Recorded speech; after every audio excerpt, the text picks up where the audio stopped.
नमस्कार जी सभी को। I welcome you all in the next lecture of atoms with one valence electron. पिछले लेक्चर्स के अंदर हमने बहुत सारे एस्पेक्ट्स को टच किया। We discuss Thomson's model, Rutherford's model, Bohr's theory and their related concepts, fine structure, spin orbit interaction and fine structure of hydrogen that we all have discussed. Today we are going to discuss a very beautiful and very short concept, Bohr's correspondence principle. क्या है correspondence? मतलब हमें क्या करना है कि इसके साथ ये चीज़ है नहीं है, ये हमें देखना है. मतलब हमें एक रिश्ता चेक करना है, इस्टेब्लिश करना है कि है या नहीं है. और वो किस में चेक करना है? हमने क्या चेक करना है? बोहर साहब ने कर लिया था. हमें तो जस्ट एक वेरिफिकेशन देनी है. वेरिफिकेशन भी क्या देनी है कि जो उन्होंने किया आपको तो वही करके दिखाना है कि हाँ ये वो कर चुके हैं. तो क्या उन्होंने कहा? बोहर ने ये कहा कि जो क्वांटम मैकेनिक्स और जो क्लासिकल मैकेनिक्स, आपको पता है कि दोनों ही जो ब्रांचेज हैं फिजिक्स की, they study the motion of the object. और जो क्लासिकल है वो मैक्रो डोमेन के अंदर बात करती है and classical talks in micro domains. और हमें पता है कि दोनों बहनें हैं, दोनों मोशन को स्टडी करती हैं और हमें आज ये प्रूव ही करना है कि ये दोनों बहनें हैं. So basically what is Bohr's correspondence principle? According to this principle, quantum theory must give the same results as classical theory in appreciable classical limit. कि जो क्वांटम थ्योरी है वो क्लासिकल थ्योरी के जैसे ही रिजल्ट्स हमें प्रोवाइड कर देती है. और थोड़ी सी आपको एक कंडीशन का ध्यान रखना पड़ेगा और वो कंडीशन क्या है उसको हम आज फाइंड आउट करेंगे.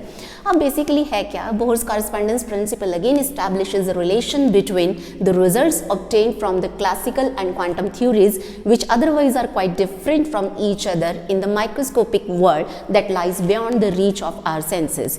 क्यों होता है? आप लोगों को ये बेसिक डिफरेंस पता है. हमने ओरिजिन ऑफ क्वांटम मैकेनिक्स के अंदर बड़ी डिटेल में इसको डिस्कस किया कि क्वांटम को एक मैं कहूँ कि नया विषय बनाने की ज़रूरत क्या पड़ गई थी. बिकॉज जो माइक्रोस्कोपिक डोमेन है वहाँ पर अंदर घुस के एटम्स की स्टडी करना, उन पर अटैक करना, उनको स्टडी करना, दैट इज़ नॉट मैं कहूँ कि नॉट सो ईजी. वो हमारे लिए इतना पॉसिबल नहीं था, हमारी रेंज के अंदर नहीं था. तो वहाँ जाकर चीज़ों को स्टडी करने के लिए हमें एक नई ब्रांच की ज़रूरत थी. तो उसके बाद बोहर ने कहा कि नहीं, ये दोनों के अंदर सिमिलैरिटी है. वो सिमिलैरिटी क्या, आपको ये फाइंड आउट करना है कि जब सिस्टम के अंदर बहुत ज़्यादा, मैं कहूँ कि अगर हम n जो वैल्यू जिसको आप प्रिंसिपल क्वांटम नंबर कहते हैं, अगर वो n बहुत हाई हो जाता है तब उस टाइम पे क्लासिकल और क्वांटम क्या है, सेम रिजल्ट्स देने शुरू कर देती हैं. अब वही हमें फाइंड आउट करना है. तो बेसिकली ये था कि अब ये चेक करना है कि दोनों सिमिलर हैं या नहीं है. अगर सिमिलैरिटी है तो at what point and at up to what extent they are similar to each other. And to find that हमें क्या करना पड़ेगा, एक, क्योंकि जब किसी भी चीज़ को चेक किया जाता है तो कोई क्राइटेरिया तो सेट होता है ना कि इसको, अब जैसे सपोज आप लोगों को इवैल्यूएशन की जाती है, यू सिट इन एग्जामिनेशन, तो मैं कहूँ कि 10 क्वेश्चन एक बच्चे को दिए गए तो दूसरे स्टूडेंट को भी 10 ही क्वेश्चन दिए गए. ऐसा नहीं है कि एक को 15 दे दिए, एक को 10 दे दिए. तो वो जो पलड़ा रहता है, कानून का पलड़ा रहता है, तराजू के पलड़े रहते हैं, वो दोनों के अंदर सेम रहते हैं. तो हमें भी इन दोनों को एक टास्क असाइन करना पड़ेगा और सेम टास्क असाइन करना पड़ेगा ताकि हमें सेम रिजल्ट्स मिल जाए.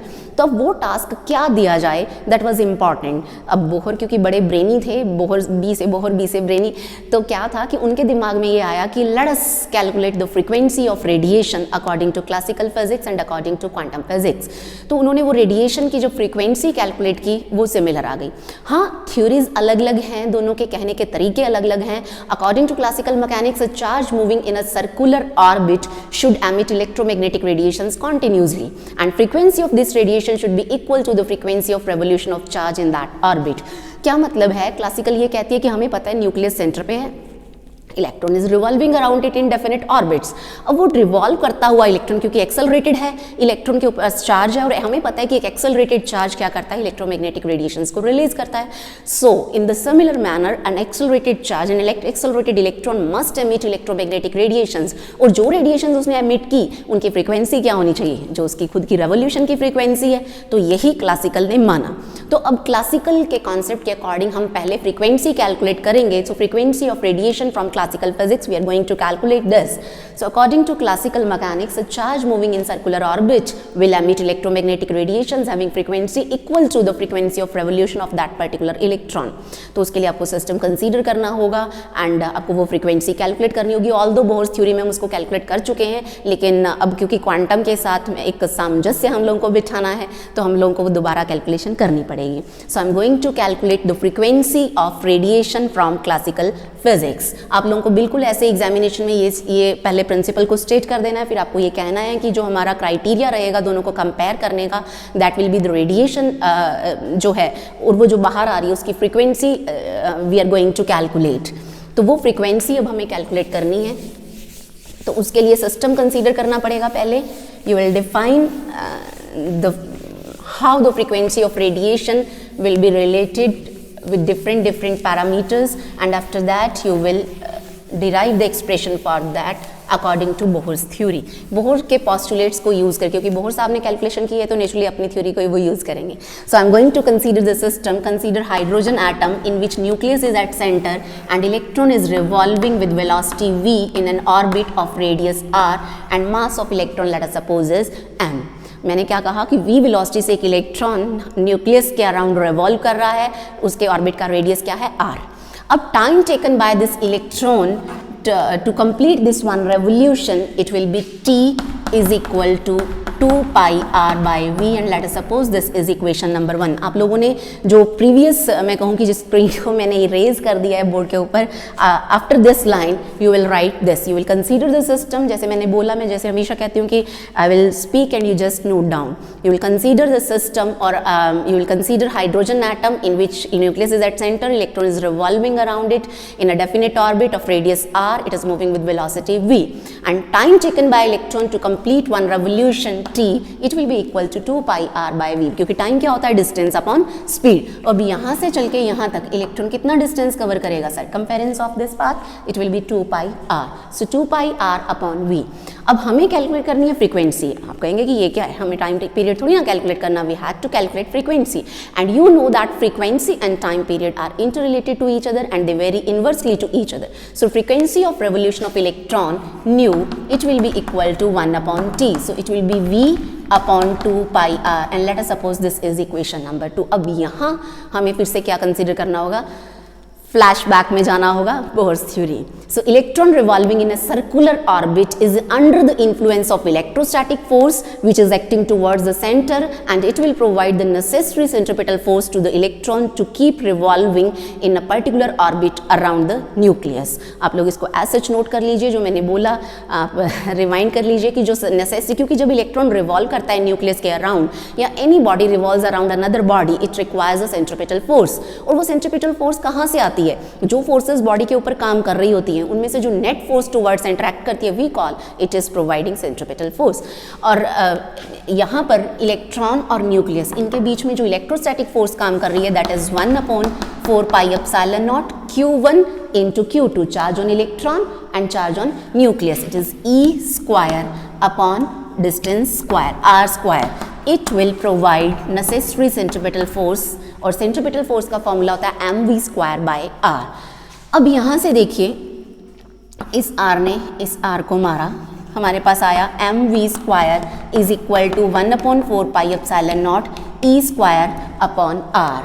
अगर आप चाहें तो यहाँ से इस m को भी दूसरी साइड लेकर जा सकते हैं, r इस साइड लेकर आ सकते हैं। So v² r is equal to 1/4 pi epsilon naught e² upon m, क्योंकि आगे हमें बोहर्स थ्योरी का ही थर्ड पॉस्टुलेट यूज करना है। So I am going to use third postulate of Bohr's theory according to which angular momentum of a body is always integral multiple of h cross. Planck's quantum Planck's constant को आप 2 पाई से divide कर दीजिए and it, और इसका integral multiple हमेशा आपको क्या देगा, angular momentum. And angular momentum mathematically is expressed as magnitude of angular momentum is mvr।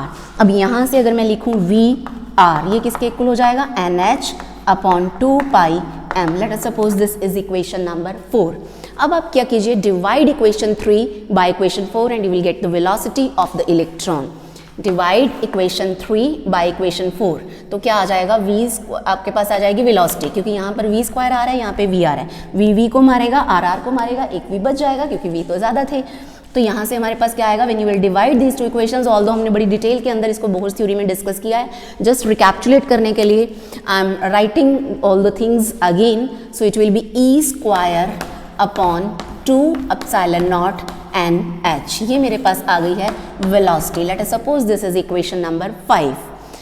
अब हमें क्या करना है, रेडियस भी कैलकुलेट करना है, वेलोसिटी और रेडियस कैलकुलेट करके इस एक्सप्रेशन में पुट करा देंगे and we will get the frequency. अब रेडियस के लिए मैं क्या करूंगी, आप लोग पहले इक्वेशन 4 की स्क्वायरिंग कर दीजिए। ये जो इक्वेशन 4 है यहाँ पर लिखिए, squaring both sides, squaring equation 4 and you will get v square r square is equal to n square h square upon 4 pi square m square।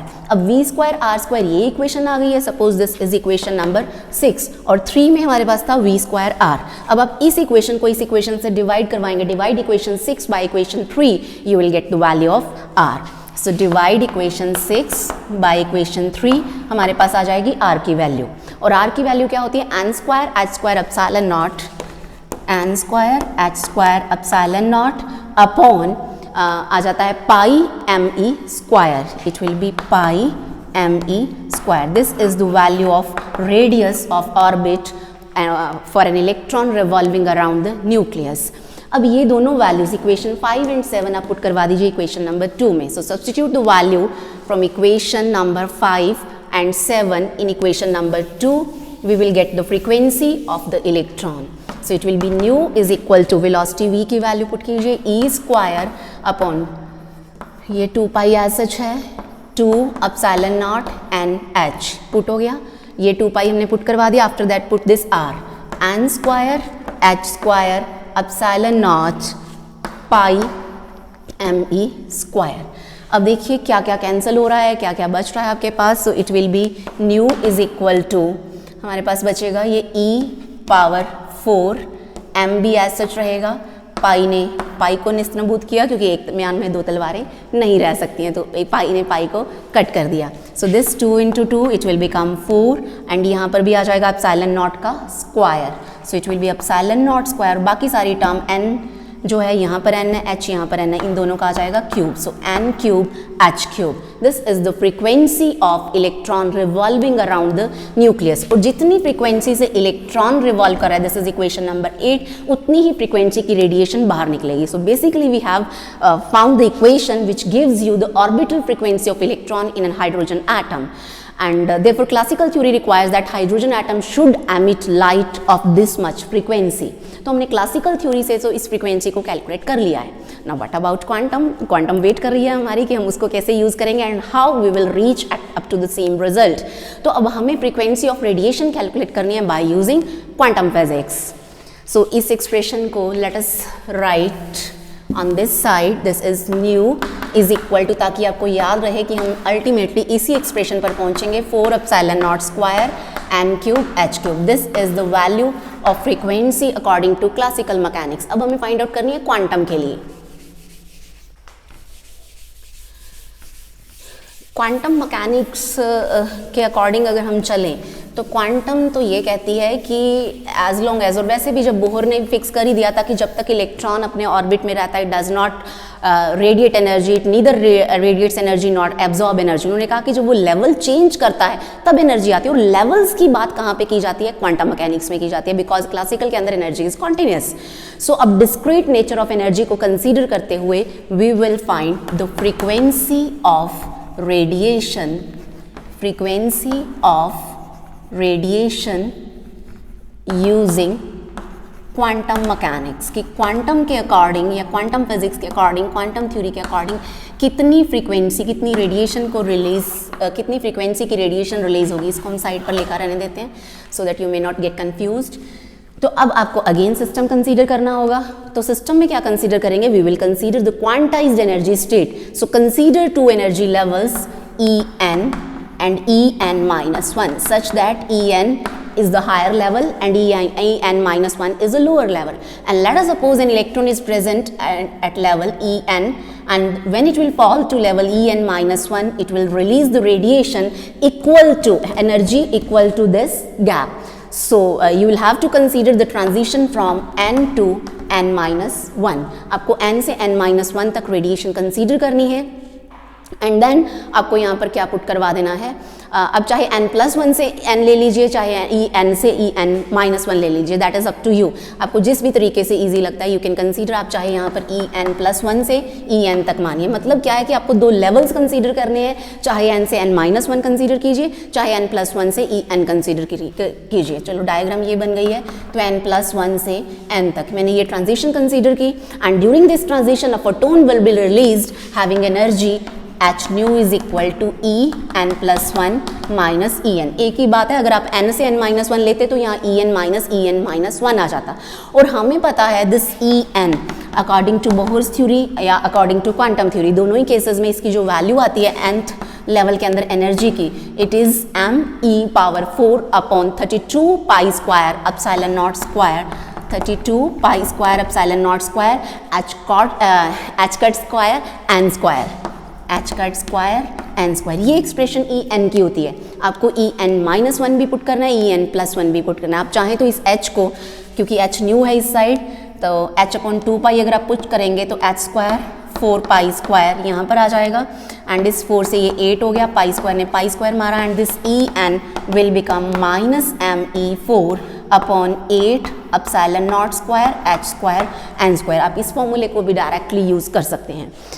सो अब इन वैल्यूज़ के अकॉर्डिंग en ये हो गया, तो en+1 क्या हो जाएगा, हमें जस्ट n की जगह n+1 पुट करना है, -me⁴/8 epsilon naught square h square n+1 square. इन दोनों वैल्यूज़ को इस एक्सप्रेशन में पुट करवाइए। Suppose this is equation number 9। So h nu is equal to en+1 means -me⁴/8 epsilon naught h square n+1 square minus क्योंकि यहाँ पर भी माइनस है, ये nth me⁴/8 epsilon naught square h square n square. अब ये minus minus हो जाएगा plus, so it will be h nu is equal to me⁴/8 epsilon naught square h square n square minus me⁴/8 epsilon naught h square n+1 whole square. इसके बाद मुझे बोलने की ज़रूरत नहीं, आपको क्या करना होता है, आपको जस्ट सिमिलर टर्म्स जो हैं take it common, outside the bracket धकेल दिया जाएगा बाहर, क्योंकि जो चीज़ दोनों साइड रहने की कोशिश करती है उसको बाहर धक्के मार के निकाल दिया जाता है। सो me⁴ ब्रैकेट से बाहर निकल गया, and inside bracket 8 epsilon naught square h square, इसको भी बाहर निकाल दिया गया। So within the bracket we are left with 1/n square 1+n whole square. अब आपको इस जो विद इन ब्रैकेट टर्म है इसको करना है सॉल्व। आप चाहें तो फ्रीक्वेंसी कैलकुलेट करनी है। अब ये न्यू क्या चाहेगा कि ये h भी यहाँ से भाग जाए, तो h इस साइड नीचे आ जाएगा, जो चीज़ इधर ऊपर थी वो इधर नीचे आ जाएगी, h3। So this is the basically expression for frequency. But हमें क्योंकि इनके अंदर सिमिलैरिटी जो है वो फाइंड आउट करनी है, so we will have to solve this bracket. तो इसको सॉल्व करने के लिए मुझे क्या करना होगा, लेट अस सपोज मैंने इस n स्क्वायर को बाहर ले लिया, देखिए उधर me⁴ epsilon naught square n³ h³, तो वैसे ही कुछ सिमिलैरिटीज़ मुझे मिल रही हैं। Epsilon naught square h³ n square अगर मैं बाहर निकालूंगी तो मेरे पास क्या बचेगा 1 माइनस। अब आप कहेंगे कि n स्क्वायर यहाँ से कॉमन कैसे निकालिए, इधर तो नहीं है। तो जब ऐसे एक टर्म के अंदर वो टर्म ना हो जिसको हमें कॉमन लेना है, तो आप क्या करें, इसको इसी से मल्टीप्लाई कर दीजिए, इससे डिवाइड कर दीजिए। डिनोमिनेटर वाला मैंने कॉमन ले लिया, ऊपर वाला ऊपर रह जाएगा। So n square n+1 whole square. अभी भी कहानी ख़त्म नहीं हुई, the show is still going on. तो अभी हमें क्या करना है, इस ब्रैकेट के अंदर जो टर्म्स हैं we will have to solve this. So nu is equal to me⁴/8 epsilon naught square h³ n square. अब ये जो टर्म है राइट साइड पे, I can write it 1 minus 1/n+1/n whole square लिख सकती हूँ मैं, कोई भी प्रॉब्लम नहीं है, क्योंकि डिनोमिनेटर का डिनोमिनेटर अल्टीमेटली कहाँ चला जाता है, न्यूमरेटर में। जब किसी चीज़ को आप बहुत ज़्यादा गिरा देते हैं तो वो एकदम से बहुत उठकर सामने आती है। So this is what happens to this denominator. So 1 minus, अब इसको देखिए 1/, इसको क्या मैं लिख सकती हूँ n/n + 1/n। So it will B 1 + 1/n square. अब इसको आप ऊपर लेके जाएंगे तो इसकी पावर हो जाएगी negative. So me⁴/8 epsilon naught square h³ n³, it will B 1 minus 1 + 1/n -2, ये हो जाएगा। अब यहाँ आएगा कहानी में ट्विस्ट। अब वो ट्विस्ट क्या होगा, let us consider that this n is very very large. if this n is very very large then this 1 by n will be very very less than 1, और जब ऐसा हो जाए then we can use the binomial theorem। तो अब हम यहाँ पर क्या करेंगे, we will be using binomial theorem। तो जब मैं binomial theorem यूज करूँगी, क्या होती है binomial theorem, 1 plus x power n is equal to 1 plus nx plus n into n minus 1 upon factorial 2 into x square and so on so on so on। But शर्त क्या होती है कि this x is less than 1। तो इस शर्त पर हमारी जो ये एक्सप्रेशन है ये बड़ी खरी उतर रही है, क्योंकि हमने n को लार्ज कर दिया तो 1 by n क्या हो गया, लेस देन 1 हो गया। So we can use binomial theorem here. मैं इस साइड लिख देती हूँ इरेज करके इसको। तो अब देखिए ये क्या बनेगा, nu is equal to me4 upon 8 epsilon naught square h cube n cube 1 minus 1, ये पावर यहाँ आ जाएगी, माइनस 2 बाई n। बाकी हायर टर्म्स हम सारी क्या कर देंगे, नेग्लेक्ट, क्योंकि x अगर ये x छोटा है, स्मॉल है, x square x cube x4 और छोटे और छोटे और छोटे होते जाएंगे, क्योंकि जब आप छोटी चीज़ को छोटी चीज़ से मल्टीप्लाई करते हैं तो वो और छोटी हो जाती है। छोटी चीज़ को छोटा कर देती है, जैसे आप बच्चे के साथ बच्चा बन जाते हैं, ऐसी छोटी क्वांटिटी को और छोटा बना देती है। तो देखिए यहाँ पर this one and this one ये हो गए एक दूसरे के साथ कैंसिल, एंड ये माइनस और ये माइनस हो जाएगा प्लस, तो हमारे पास आएगा me4 8 epsilon naught square h cube n cube and कुछ गड़बड़ हुई है, n क्यूब h क्यूब, यही हमारे पास अल्टीमेटली रहना चाहिए था। और इसका मतलब यहाँ पर हमारे पास यहाँ से हमने गड़बड़ की, यहाँ पर n स्क्वायर था, यहाँ भी n स्क्वायर है एंड n स्क्वायर है, वो क्यूब दिमाग में चल रहा था कि क्यूब आना चाहिए, वैसे ही मैंने लिखना शुरू कर दिया। यहाँ से आएगा 2 बाई n, तो ये 2 ने इस 8 को मार दिया। So nu is equal to, क्योंकि 8 बड़ा था उसके पास फिर भी 4 बच गया, तो 4 ये बन गया cube 4 epsilon naught square h cube n cube. तो दिस इज इक्वेशन नंबर 8 थी 9 थी वट जो भी आप दीजिए, तो suppose this is equation number 9। अब ये जो रिजल्ट आया अकॉर्डिंग टू क्लासिकल एंड ये जो रिजल्ट आया अकॉर्डिंग टू क्वांटम, जो भी इक्वेशन नंबर आ रही है, तो आप क्या कहेंगे, so by comparing these two equations we can say that classical mechanics and quantum mechanics give the same results for large value of n। और समटाइम्स आपको बोहर्स करस्पॉन्डेंस प्रिंसिपल की फिजिकल सिग्निफिकेंस भी एग्जामिनेशन में पूछ ली जाती है। सो उसके बाद आप ये टॉपिक करेंगे, कहेंगे कि इनके अंदर सिमिलैरिटी है, हमने प्रूव कर दिया कि दोनों बहनें हैं। तो बहनें हैं तो क्या काम क्या करती हैं दोनों मिलके, that we have to discuss. So you will write in the physical significance, लिखिए, मैं भूलूंगी। The principle has a very much great importance in the formation of selection rules which limit to the number of transitions and hence number of spectral lines absorbed or emitted in a particular atom। आप इसको note कर लीजिएगा, मैं समझा देती हूँ कि जो बोहर्स करस्पॉन्डेंस प्रिंसिपल है इसकी बहुत ज़्यादा इंपॉर्टेंस है। कहाँ पर, जब हमें सिलेक्शन रूल्स को फॉर्म करना होता है, और जब हम सिलेक्शन रूल्स फॉर्म कर देते हैं वो क्या करते हैं, हमारी स्पेक्ट्रल लाइंस की अमाउंट, उनके नंबर को लिमिट कर देते हैं कि भैया ये पॉसिबल है, ये नहीं है, ये पॉसिबल है, ये नहीं है, तो उनके नंबर को लिमिट कर देता है, एज वेल एज कि जितने फोटोन्स एब्जॉर्ब हो सकते हैं या रिलीज हो सकते हैं इन अ पर्टिकुलर ट्रांजिशंस, उनकी पॉपुलेशन कितनी होगी, दैट उसको काउंट करने में भी हमारी हेल्प करता है। So this was all about Bohr's correspondence principle. Thank you so much.